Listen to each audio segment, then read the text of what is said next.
Olá, seja bem-vindo ao Nota 1000 Passo a Passo e nós estamos aqui dando continuidade ao estudo dos períodos literários e hoje nós vamos falar sobre o humanismo.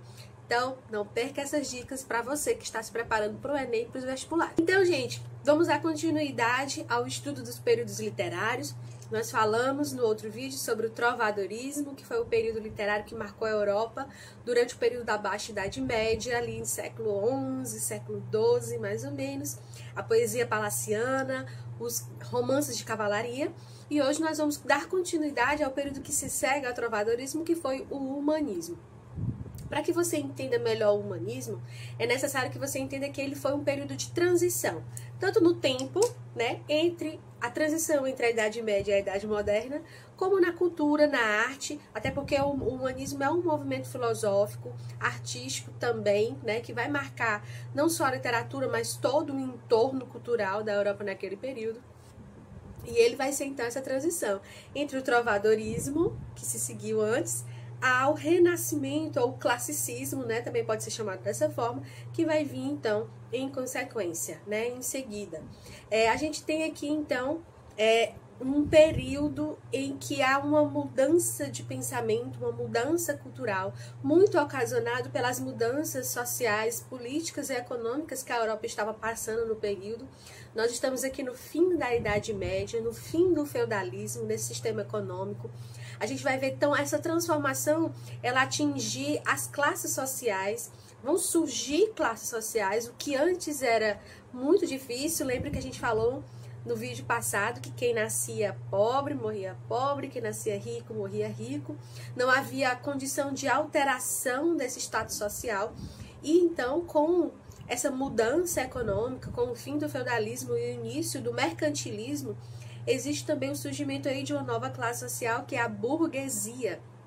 Essa burguesia é essa classe que vai enriquecer, sai do estado da pobreza para a riqueza através do trabalho. E esse trabalho, geralmente, né, a gente vai ver como uma presença marcante na Europa em todo esse período do comércio. Esse renascimento comercial que vai gerar, então, um renascimento cultural, que a gente vai ver surgir na Itália. Mas, né, durante esse processo até o início da Idade Moderna, o início do renascimento cultural, artístico, literário e por aí vai, a gente vai ter então o humanismo, que vai ser um ensaio, vamos dizer assim, de todas as características que se seguirão no Renascimento. É importante a gente lembrar o seguinte, esse tempo, tanto era esse tempo de transição de Idade Média para a Idade Moderna, de trovadorismo para renascimento, como também era um momento de transformação política, aliás, é um momento de transformação política na Europa, um momento onde os reinos estão se formando. A gente já tem a formação do Reino de Portugal, que foi um dos primeiros, e daí esse pioneirismo português vai acabar gerando as grandes navegações na Península Ibérica, que vão se destacar na Europa nesse período. Então, as navegações portuguesas, as navegações espanholas, a ampliação desse território, a descoberta de novos territórios, todo toda essa novidade vai impactar muito fortemente na cultura, no pensamento científico, no pensamento filosófico. Então, a gente vai ter aí essa renovação de pensamentos e de ideias. Então, a gente vai ter uma substituição do pensamento do teocentrismo, que predominou durante a Idade Média, pelo antropocentrismo, o homem no centro. E aqui eu quero deixar para vocês a imagem do homem vitruviano, um desenho de Leonardo da Vinci, né, o famosíssimo Leonardo da Vinci, que desenhou então esse homem no centro, né, no centro de tudo. Se Deus, e aí que a gente vai ver uma tentativa de união entre a ideia cristã e a ideia pagã. Então, se Deus criou tudo, a sua criação mais perfeita é com certeza o homem, essa máquina, né, muito bem feita, muito bem construída. E por isso, então, há essa valorização do homem, daí o nome humanismo. A gente tem como características do humanismo, então, o antropocentrismo, né, que Deus é substituído no centro pelo homem, a valorização desse homem, a valorização dessa criação humana. Tanto é que a gente vai ter nas artes essa representação, né, da figura humana, com toda a sua perfeição, e principalmente com os detalhes dessa perfeição. Mas a gente vai falar sobre isso melhor lá no classicismo. O cientificismo, valorização do método científico, a valorização da ciência, o racionalismo, que é essa rejeição da espiritualidade, e agora o que prevalece é a razão, a convicção da ciência, aquilo que pode ser provado. E a valorização dos clássicos greco-romanos. Então a gente vai ter aí um resgate da antiguidade clássica. E nesse recorte da antiguidade clássica, eu quero destacar para vocês aqui um grande autor desse período, e a grande obra, talvez a maior obra da literatura universal, né? Uma das, né? Não vamos também fazer um ranking aqui, não, mas uma das mais importantes da literatura universal, que é a Divina Comédia de Dante Alighieri. Dante, que é esse escritor italiano, nascido em Florença, e é interessante porque foi Florença que foi o centro aí de toda essa transformação cultural que aconteceu no Renascimento. É de lá que brotam as principais ideias. Florença foi o centro na Europa em que trouxe para nós o Renascimento, o humanismo. Então a gente tem aí Dante, né, esse poeta florentino, que escreveu essa obra magnífica que foi a Divina Comédia. A gente já tem aqui no nosso Instagram, @nota1000 passo a passo, um vídeo no IGTV falando sobre a Divina Comédia. Então, se você ainda não assistiu, assista depois desse vídeo aqui. Mas o que é interessante é que Dante conseguiu, então, trazer para dentro da sua obra toda essa visão cristã e pagã juntas, né? Se a gente tinha aí as antigas epopeias, né, da época grega, que eram apenas essa visão pagã, uma visão politeísta, e aí citar a Ilíada e a Odisseia de Homero, a Eneida de Virgílio, a gente tem aqui na Divina Comédia, então, a junção desses dois mundos. Tanto os gregos, e quem conduz Dante aí pelo seu caminho no céu, no inferno e no purgatório, é o poeta Virgílio, o poeta da Eneida. Olha só como ele conseguiu aí fazer essa junção. Como também a gente tem aqui todos os elementos cristãos católicos, né, que então eram muito fortes e influenciaram bastante também a escrita de Dante.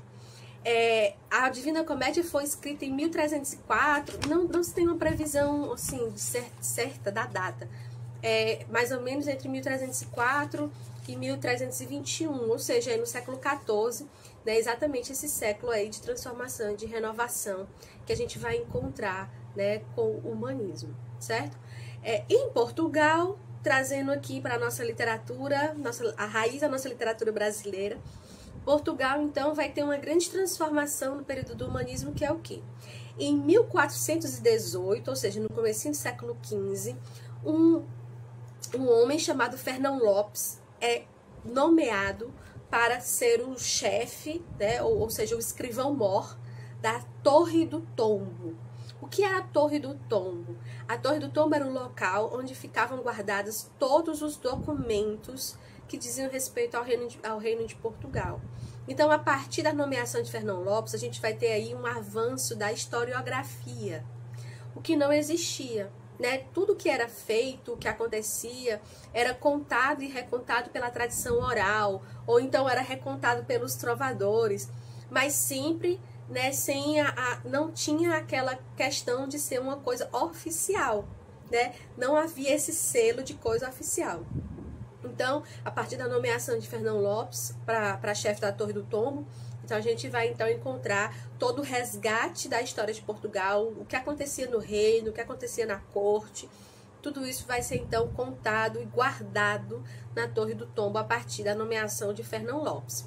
E em Portugal também, nesse período, vai se desenvolver, então, talvez, dos grandes nomes do humanismo português, que é Gil Vicente, que foi um dramaturgo que escreveu muitas peças de teatro. Ele é considerado o pai do teatro português. E Gil Vicente, então, vai escrever muitos autos. O que é um auto? O auto é um tipo de texto dramático, que geralmente é uma história curta e que tem um fim moralizante e geralmente tem aí um conteúdo religioso. O Gil Vicente vai escrever os grandes autos da literatura portuguesa, que é o Auto da Barca do Inferno, o Auto da Barca do Purgatório, o Auto da Barca da Glória, nessa trilogia das barcas aí, que conta então com a presença de dois barqueiros, um barco guiado por um demônio e um barco guiado por um anjo, que levam então as pessoas para os seus destinos finais. E o que é interessante é que essa ideia de barca, que desse cruzamento de rio que leva ao céu e ao inferno, é muito também da própria visão grega.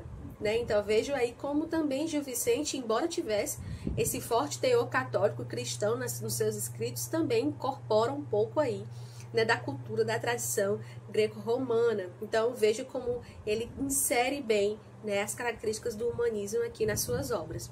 O Gil Vicente também escreveu muitas farsas, que eram críticas de costume, diferente dos autos, em que havia esse teor moralizante, havia essa lição de moral no final. As farsas não, as farsas elas tinham mesmo o objetivo de fazer uma crítica bem contundente a respeito de algo ou de alguém. Então aí volta as cantigas de maldizer que a gente viu ali no trovadorismo, então se transformando aqui em teatro, pelas mãos do grande Gil Vicente, tá bom? Então, sobre o humanismo, lembrando aí que é um período de transição entre o trovadorismo e o renascimento, entre Idade Média e Idade Moderna. A gente vai ter grandes nomes da nossa literatura universal, como Dante Alighieri, e em Portugal a gente tem a historiografia, as crônicas de Fernão Lopes e os teatros de Gil Vicente. Se você tiver alguma dúvida, deixa aqui nos comentários que a gente vai responder para vocês. E fiquem ligados na programação do nosso canal no YouTube, Se você não se inscreveu, se inscreve. Tem um link aqui na bio do nosso Instagram, no nosso canal do YouTube, nosso canal no Telegram. E também fica ligado no que vai continuar aparecendo aqui para você no nosso perfil no Instagram. Então, deixe seu like, compartilhe com seus amigos que vão fazer vestibular, que estão se preparando para o Enem. E até a próxima!